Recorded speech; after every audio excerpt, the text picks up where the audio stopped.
கர்த்தருடைய பரிசுத்த நாமத்திற்கு மகிமை உண்டாவதாக. வெள்ளைப்போலம் என்கிற இந்த நிகழ்ச்சியின் வாயிலாக இந்த காலை வேளையில் உங்களை சந்திப்பதில் எனக்கு மிகுந்த மகிழ்ச்சி. தேவன் தாமே இந்த நாளை உங்களுக்கு ஒரு ஆசீர்வாதமான நாளாக மாற்றி கொடுக்கும்படி உங்களுக்காக வேண்டுகிறேன். கர்த்தர் அப்படியே செய்வாராக. உங்களுக்காக இன்றைக்கு ஒரு வசனத்தை வாசிக்க போகிறேன். வாசிப்பதற்கு முன்பதாக ஒரு காரியத்தை சொல்ல விரும்புகிறேன். அது என்னன்னா, கர்த்தர் நமக்கு நிறைய சமயங்களில் வார்த்தையை கொடுத்து நம்மை காத்திருக்க வைப்பார். அந்த காலகட்டத்திற்கும் அவர் நமக்கு கொடுத்த வார்த்தையை நிறைவேற்றுகிற நாள் வரும் இல்லையா, அந்த நாட்களுக்கும் நடுவில் ஒரு பெரிய பேட்டில் எப்பயுமே இந்த ஆவிக்குரிய வாழ்க்கையில் இருக்கும் பாருங்களேன். அதாவது அந்த காத்திருப்பின் நாட்கள் நமக்கு எப்படி இருக்கும்னா, நம்ம ரொம்ப சுத்திகரிக்க ஆரம்பிப்போம். நம்மளை சரி செய்து கொள்ள ஆரம்பிப்போம். மற்றவங்களைப் போல நம்ம இருக்காமல் தேவனுடைய பார்வையில் எப்படி செம்மையாக இருப்பது, எப்படி உத்தமமாக இருப்பதுன்னு சொல்லி பார்த்து பார்த்து நம்ம என்ன பண்ணுவோம், நம்மளை சரி செய்து கொண்டே இருப்போம். அவ்வளோ சரி செய்தும் நம்ம வாழ்க்கையில் எந்த மாற்றமும் இல்லாமல் இருக்கிற மாதிரியே அப்படியே போயிட்டுருக்கும் பொழுது ஒரு கட்டத்தில் நம்ம இருதயம் ரொம்ப சோர்ந்து போகும். ஏன்னா நம்ம இவ்வளோ கிரியைகளை செய்கிறோமே, இவ்வளோ மாற்றங்களை நமக்குள்ளே கொண்டு வந்திருக்கிறோமே, தேவன் எதாகிலும் செய்வார்னு பார்க்குறனே, ஆனால் என் வாழ்க்கையில் எந்த மாற்றமும் உண்டாகலையே அப்படின்னு சொல்லி ஒருவேளை உங்களுக்கு ரொம்ப சோர்வு இருக்கிறதா? இந்த காத்திருப்பின் காலகட்டத்திற்கும் தேவன் சொன்ன வார்த்தையை நிறைவேற்றுகிற காலகட்டத்திற்கும் இருக்கிறதான அந்த டைம் கேப் நமக்கு நிறைய சோர்வை கொண்டு வரும். சில சமயங்களில் நம்மளை அது என்ன செய்ய வைக்கும் அப்படின்னா, கர்த்தருக்கு காத்திருக்காமல் ஓடுகிற ஒரு கூட்டம் இருக்கிறாங்கல்ல, அவங்கள பார்க்க வைக்கும். பாரு, அவங்கெல்லாம் கர்த்தருக்காக காத்திருக்கிறாங்களா, அவங்கெல்லாம் தங்கள் வாழ்க்கையை இப்படி செவைப்படுத்தி கொள்ளுகிறாங்களா, அவங்க பார்த்துக்கு அவங்களுடைய துணிகரத்தில் இஷ்டமாக நடக்கிறாங்க, ஆனால் அவங்கெல்லாம் நல்லா இருக்கிறாங்க. நான் கர்த்தருக்காக பார்த்து பார்த்து என் வாழ்க்கையை உத்தமமாக வாழ முயற்சி செய்கிறேன், ஆனால் நான் மட்டும் இப்படி காத்து கொண்டிருக்கிறேனே, எனக்கு மட்டும் கர்த்தர் இறங்கலையேன்னு சொல்லி சில சமயங்களில் ரொம்ப சோர்ந்து போயிடுவோம் பாருங்களேன். ஒருவேளை அந்த மனநிலையில் நீங்கள் இருக்கீங்க அப்படின்னா, நான் நம்புகிறேன் இந்த வார்த்தை உங்களுக்கு மிகவும் பிரயோஜனமாக இருக்கும் அப்படின்னு சொல்லி சங்கீதம் 73 நீங்கள் எடுத்துக்கொண்டீங்கன்னா இதை ஆசாப் எழுதியிருக்கிறதாக நீங்கள் வாசிக்க முடியும். இந்த ஆசாபின் சங்கீதத்தில் ஆசாபுக்கும் அதே போல தான். அவருக்கு என்னென்னா, கர்த்தருக்கு முன்னாடி நான் சுத்த இருதயம் உள்ளவனாக இருக்கணும் அப்படின்னு சொல்லி அவர் ரொம்ப பிரயாசப்படுகிறார். அவர் பாருங்கள், அந்த முதல் வசனம் எழுதும் போதே சுத்த இருதயம் உள்ளவர்களாகி இஸ்ரவேலருக்கு தேவன் நல்லவராகவே இருக்கிறார் அப்படின்னு தான் ஸ்டார்ட் பண்ணுறார். அவருக்கு என்னென்னா, நான் சுத்த இருதயமாக இருந்தேன்னா என் வாழ்க்கையில் தேவன் நல்லவராகவே இருக்குவார். நீங்கள் சுத்த இருதயமாக இருந்தீங்கன்னா அவங்க வாழ்க்கையில் தேவன் நல்லவராகவே இருக்குவார் அப்படின்னு. ஆனால் என்ன விஷயம் தெரியுங்களா? சுத்த இருதயம் இல்லாத பூமியில் இருக்கக்கூடிய ஏராளமான ஜனங்களுடைய வாழ்க்கையிலையும் கூட தேவன் நல்லவராகவே தான் இருக்கிறார். இதைத்தான் ஆசாபால ஏற்றுக்கொள்ள முடியல. அவருக்கு என்னன்னா, நான் சுத்த இருதயத்தோடு இருப்பதற்கு, உத்தமமாக இருப்பதற்கு எவ்வளோ பிரயாசப்படுற ஆண்டவரே, என் வாழ்க்கையில் நீங்கள் நல்லவராக இருக்கிறீங்கன்னா அதோட நியாயம் இருக்குது. பூமியில் இருக்கிற துன்மார்க்கனுடைய வாழ்க்கையில் கூட நீங்கள் நல்லவரை போலவே இருக்கிறீங்களே, நீங்கள் அக்கிரமம் அநியாயம் செய்கிறவனுக்கு கூட பார்த்தாக்கா அவனுடைய வாழ்க்கையில் எல்லாமே அவனுக்கு செழிப்பாக நடக்கிறது போல் இருக்கே, அப்படின்னா ஆண்டவரே நான் மட்டும் என் கைகளை சுத்தம் பண்ணி என்ன பிரயோஜனம் அப்படின்ற மாதிரி ஒரு சோர்வு இந்த ஆசாபுக்கு வருகிறதை நீங்கள் பார்க்க முடியும். நீங்கள் அப்படியே கண்டினியூ பண்ணீங்க அப்படின்னா ஒரு கட்டத்துக்கு மேலே அவர் சொல்கிறாரு, ஓகே, நான் இதெல்லாம் கம்பேர் பண்ணி தான் பார்த்தேன், என்னுடைய வாழ்க்கையில் எந்த மிராக்கிள்ஸ் நடக்கலன்னும் போது இந்த கம்பேரிசன் எனக்குள்ளே வந்துச்சு. ஆனாலும் நான் புரிஞ்சிக்கிறேன் என்ன அப்படின்னா, நான் காரியம் அறியாத மூடனாக இருக்கிறேன். நான் வாசிக்கிறேன் பாருங்களேன், சங்கீதம் 73:22. நான் காரியம் அறியாத மூடனானேன், உமக்கு முன்பாக மிருகம் போல் இருந்தேன். அதாவது மிருகம் போல் இருந்தேன்னு சொல்லும்பொழுது உணராதிருந்தேன், சென்ஸ் இல்லாமல் இருந்தேன் அப்படின்றது அங்கே புரியுது. ஓகேங்களா? அப்போ ஆசாப் என்ன சொல்கிறாருன்னா, நான் விஷயம் புரியாமல் இப்படியெல்லாம் பேசிட்டேன் அப்படின்னு சொல்லி ஆண்டுகிட்ட சாய கேட்குறாரு. ஏன் அப்படின்னா, இந்த தன் நிலத்தில் ஏற்ற காலத்தில் வளர்கிறதை போல காணப்படுகிற துன்மார்க்கர் இருக்கிறாங்களே, எவ்வளோ அநியாயம் அட்டூழியம் செய்தாலும் செழிப்பாக இருக்கிறது போல காணப்படுகிற துன்மார்க்கர் இருக்காங்களே, அவங்க அப்படி தான் செழிப்பாக இருந்தாங்களாம். ஆனால் ஒரு நாள் வந்தப்போ திரும்பி பார்த்தா அவங்க இல்லாமலே போயிட்டாங்களாம். இதையெல்லாம் ஆசாப் தியானிக்கிறார். அப்போ யோசிக்கிறார், ஓகே, நான் காத்திருக்கிறேன், என் வாழ்க்கையில் அநேக பிரச்சனைகள் வருது, ஆனால் அந்த பிரச்சனைகளில் நான் மூழ்கி போகலை. ஆனால் தேவனுக்கு முன்னாடி தன் வழியை செவ்வைப்படுத்தி கொள்ளாத துன்மார்க்கராய் வாழ்கிற ஜனங்க நல்லா இருக்கிறது போல இருக்கிறது, ஆனால் அவங்க முடிவு நல்லா இல்லைன்றதை ஆசாப் பார்க்குறாரு. இப்போ கடைசியாக அவர் என்ன சொல்கிறார் அப்படின்னா, நான் அந்த வசனத்தை தான் இன்றைக்கு உங்களுக்காக வாசிக்க விரும்புகிறேன். சங்கீதம் 73 அதன் 28 எனக்கோ தேவனை அண்டிக் கொண்டிருப்பதே நலம், நான் உமது கிரியைகளை எல்லாம் சொல்லி வரும்படி கர்த்தராகிய ஆண்டவர் மேல் என் நம்பிக்கையை வைத்திருக்கிறேன்னு முடிக்கிறாரு. அதாவது அந்த ஜெபத்தை அவர் முடிக்கும் பொழுது, இந்த சங்கீதத்தை அவர் முடிக்கும் பொழுது அவருடைய எல்லா காத்திருப்புக்கும் முடிவு வந்துருச்சான்னு நீங்க கேட்டீங்கன்னா இல்லை. காத்திருப்பு இன்னும் ஆசாபின் வாழ்க்கையில தொடர்கிறது.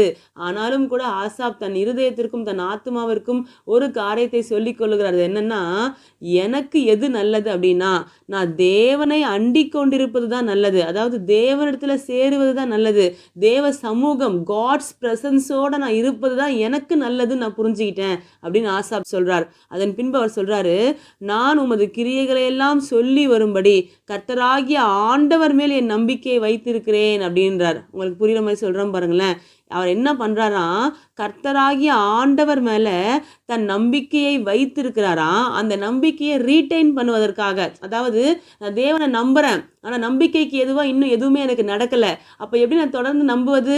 அதற்காக அவர் என்ன செய்கிறாராம், உமது கிரியைகளை எல்லாம் சொல்லி வரேன் அப்படின்றார். அப்படின்னா பாஸ்ட் மிராக்கல்ஸ், அவர் செய்த பழைய காரியங்கள்னு சொல்லும் பொழுது இதுக்கு முன்னாடி நம்ம வாழ்க்கையில் செய்த அதிசயங்கள், அற்புதங்கள், வேதத்தில் அவர் செய்த அதிசயங்கள், அற்புதங்கள், இதையெல்லாம் என்ன பண்ணுறாராம், அவர் சொல்லி சொல்லி வராராம். அதாவது தன் விசுவாசத்தை பலப்படுத்தும்படி, தன் நம்பிக்கையை இன்னும் அதிகரிக்கும்படி, காத்திருக்கிற காரங்கள் நீட்டிக்கப்படும் பொழுது கர்த்தரை விட்டு தூர போகாமல் இருப்பதற்காக, இன்னும் தேவ பிரசன்னத்துக்குள்ளேயே இருக்கிற அந்த உணர்வுக்குள்ள இருப்பதற்காக, சோர்வுக்குள்ள இருந்து வெளியே வருவதற்காக ஆசாப் என்ன செய்கிறாரா, கர்த்தருடைய கிரியைகளை எல்லாம் சொல்லி வருகிறாராம். அப்போ நீங்களும் நானும் கூட இப்படிப்பட்ட காத்திருப்பின் காலத்தில் உண்டாகிற சோர்வில் இருந்து வெளியே வர வேண்டும் என்றால் நம்ம என்ன செய்யணும் தெரியுங்களா? இதே போல பிரச்சனைகளை இதற்கு முன் நம்ம கடக்கும் பொழுது தேவன் நமக்காக கிரியை செய்த விதங்கள் இருக்குமே, அவைகளை எல்லாம் யோசித்து அப்பாவுக்கு நீங்க நன்றி செலுத்த ஸ்டார்ட் பண்ணீங்கன்னா உங்களுக்கு அந்த தேவ சமூகம் கூடவே இருக்கிற அந்த சந்தோஷம் கிடைக்கும். ஆசாப் என்ன சொல்றாரு, எனக்கோ தேவனை அண்டிக் கொண்டிருப்பதே நலம் அப்படின்றாரு. ஒரு ஆங்கில மொழிபெயர்ப்புல காட்ஸ் பிரசன்ஸ்ல இருக்கிறது தான் எனக்கு நல்லது அப்படின்னு சொல்றாரு. பாருங்க, நம்மலாம் பிரசன்னத்தோட வாழ பழகி இருப்போம். அந்த பிரசன்னம் இல்லாம இருக்கிறதே நமக்கு மிகப்பெரிய ஒரு வலியாக, வேதனையாக இருக்கும். ஆனா இந்த சோர்வு அந்த பிரசன்னத்தையும் நெருங்க விடாது. அப்போ என்ன ஆகும் அப்படின்னா, அது மேன்மேலும் சோர்வை கொடுத்து ஒரு மாதிரி ஆவிக்குரிய வாழ்க்கையே ரொம்ப கசப்பா, ரொம்ப போரிங்கா, இது இது இது இல்லாமலே இருந்திருக்கலாம் போல இருக்குன்ற அளவுக்கு ஒரு ஃபீல் நமக்கு சில சமயங்களில் உண்டாகிவிடும். ஆனால் அதை ஜெயிக்கணும் அப்படின்னா, அந்த காத்திருப்பின் காலத்தை எளிமையாய் நீங்கள் கடக்கணும் அப்படின்னா, ஆசாபுக்கு கர்த்தர் சொல்லிக் கொடுத்த காரியம் என்ன தெரியுமா? ஆசாப், உன் வாழ்க்கையில் இதுவரை நான் கிரியை செய்யவே இல்லையா? நான் செய்த அதிசயமான காரியங்கள் ஒன்று கூட உன் வாழ்க்கையில் இல்லையா? அவைகளை எல்லாம் நீ தியானம் செய்து அவைகளுக்கு நன்றி செலுத்து. நிச்சயமா இந்த பாதையும் நீ கடந்து நீ காத்திருக்கிற காரியத்தை பெற்றுக்கொள்வாய் அப்படின்னு சொல்லி நிச்சயமாய் தேவன் ஆசாபின் நிதத்தில் பேசியிருக்கணும். அதை தான் அவர் இங்கே விசுவாச அறிக்கையாக செய்து முடிக்கிறதை பார்க்கிறோம். அப்போ நீங்களும் நானும் கூட இதுவரை கர்த்தர் நமக்கு அதிசயம் செய்யவே இல்லையா? இதுவரை நம்ம ஜெபித்த காரியங்களுக்கு கர்த்தர் பதில் கொடுக்கவே இல்லையா?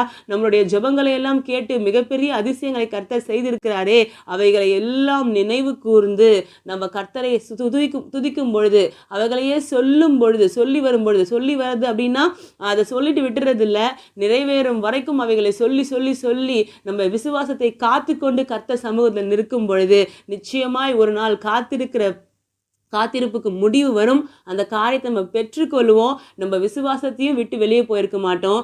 தேவனுடைய கிரியைகளை சீக்கிரத்தில் நம்மளால் பார்க்க முடியும்.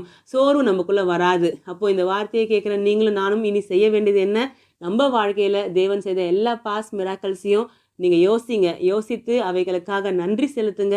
ஈஸியாக இந்த பிரச்சனையை, இந்த காத்திருப்பின் காலத்தை நீங்கள் முடிச்சிட முடியும், அதை கடந்துட முடியும். தாவீது அதை செய்திருக்கிறார். கோலியாத் என்கிற பெரிய பிரச்சனை வரும் பொழுது தாவீது என்ன செய்கிறார் அப்படின்னா, இந்த பிரச்சனையை எப்படி எதிர்கொள்ள போகிறா அப்படின்னு சொல்லி பயப்படாமல், இதற்கு முன்பாக கர்த்தர் கரடியை கொல்ல என்னை பலப்படுத்தினார், ஆனால் சிங்கத்தை கொல்ல என்னை பலப்படுத்தினார், ஆனால் இந்த கோலியாத்தை நான் எளிதில் ஜெயித்து விடுவேன் என்று சொல்லி தாவீது தனக்கு தேவன் இதுக்கு முன்பு செய்த அந்த பாஸ்ட் மிராக்கல்ஸை அவர் மெமரிக்கு கொண்டு வந்ததுனால தான் கோலியாத்தை தன்னால் ஜெயிக்க முடியும் என்கிற நம்பிக்கை தாவீதுக்கு உண்டானது. அப்போ நம்ம வாழ்க்கையில் கூட இதற்கு முன்பு தேவன் இதை விட பெரிய பிரச்சனையெல்லாம் நம்மை தாண்டி வர பண்ணியிருப்பார்.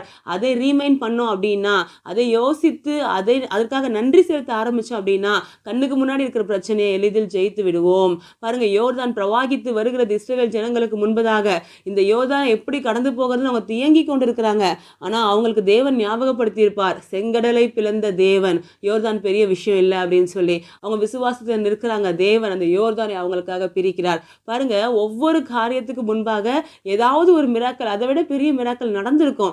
அதை எடுத்து நம்ம தியானித்தாலே போதும். ப்ரெசன்ட் ப்ராப்ளத்தை நம்ம ஈஸியாக ஓவர் கம் பண்ணி மேற்கொண்டு ஜெயிப்பதற்கு உண்டான தேவ பலனை பெற்றுக்கொள்வோம், அந்த விசுவாசத்தை பெற்றுக்கொள்வோம், அந்த நம்பிக்கை பெற்றுக்கொள்வோம். ஏன் அப்படின்னா விசுவாசம் இல்லாமல் நம்மளால எதையுமே ஜெயிக்க முடியாது. அப்போ விசுவாசம் பெருகணும் அப்படின்னா தேவனுடைய கிரியைகளை சொல்லி வரணும். அதுதான் உங்கள் விசுவாசத்தை பெருக்கும். அப்பொழுது தான் சோர்வுலேருந்து வெளியே வர முடியும். அப்பொழுது தான் உங்கள் கண்முன் இருக்கிறதான பிரச்சனையை உங்களால் எளிதில் ஜெயிக்க முடியும்.